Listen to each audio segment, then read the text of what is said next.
Hey there guys, welcome to Unit 5 Notes B. In Notes B we're going to talk about percent composition. So percent composition is actually something you should be pretty familiar with if you know how to calculate percentages. It'll be really easy. So something you guys always calculate, how did I do on that test? So in order to figure that out, you would put how many you got right, divided by how many questions there were, and that would give you a percentage, which is kind of based out of 100. So it's the total of what you're interested in. In this case, it'll be the mass of an atom, divided by the total, in this case, would be the mass of the entire molecule. So let's kind of get into this. It is all about mass percent. Another thing I want to mention about percentages, you want to round your percentages to the tenths place. So that's because you're always estimating one past. You've got your known value and you're estimating one past. So if you think about a percentage, it's part of a whole. So one estimation past the whole would be the tenths place. So with your molar masses, you're rounding them to 2 decimal places, and with your percentages, you're rounding them to 1 decimal place. So at least it's something concrete, right? All right, let's calculate the percent composition or mass percentage of C3H8. So I'm going to start setting this up very similar to the way that I did for molar mass. I'm going to count how many carbons. In this case, there would be 3. And I'm going to count how many hydrogens. In this case, there would be 8. Then I'm going to multiply that by the molar mass of each. So carbon's molar mass on the periodic table is 12.01 and hydrogen's is 1.01. Then I'm going to multiply, and I need these subtotals. So when we were doing molar mass, it didn't really matter how you were adding this up. This time we need the subtotals. So 3 times 12.01 is 36.03, and 8 times 1.01 is 8.08. You do still want to add them up. We need the total mass. So if we add up 36.03 and 8.08, we get, where'd it go? Some 44, I think. Yeah, 44.11. Back out of that.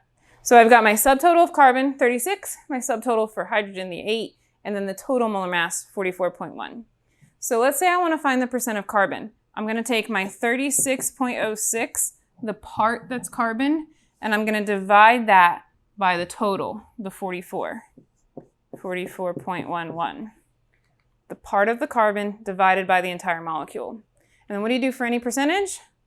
Multiply that by 100. Then we're going to do the same thing for the hydrogen. We take the part that's hydrogen, the 8.08, and divide that by the entire molecule, 44.11, and then multiply that by 100. So that's going to give you the percentage carbon and the percentage hydrogen. When you calculate mass percent, you have to do it for every single atom in the molecule. Even if it were an ionic compound, you would still break down the ion. Do it per atom. Molar mass is always percent composition or mass percentage is always per atom. So that would give us 81.7. Notice it's to 1 decimal place for the carbon, and 18.3 for the percentage of hydrogen. Notice that these two things would add up to 100.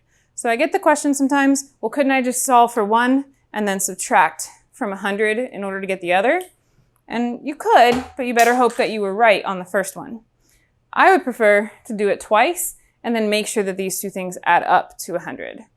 Keep in mind that we are rounding to have 1 decimal place, so if you end up with 99.9 or 100.1, that is okay.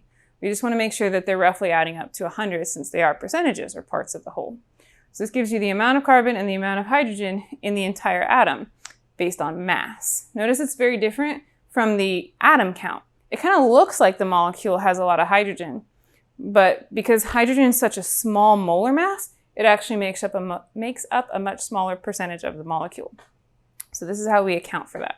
We've just got to get the part divided by the whole. All right, that's it for percent, guys. Pretty easy. The next notes that you're looking for are note C, which will be all about hydrates.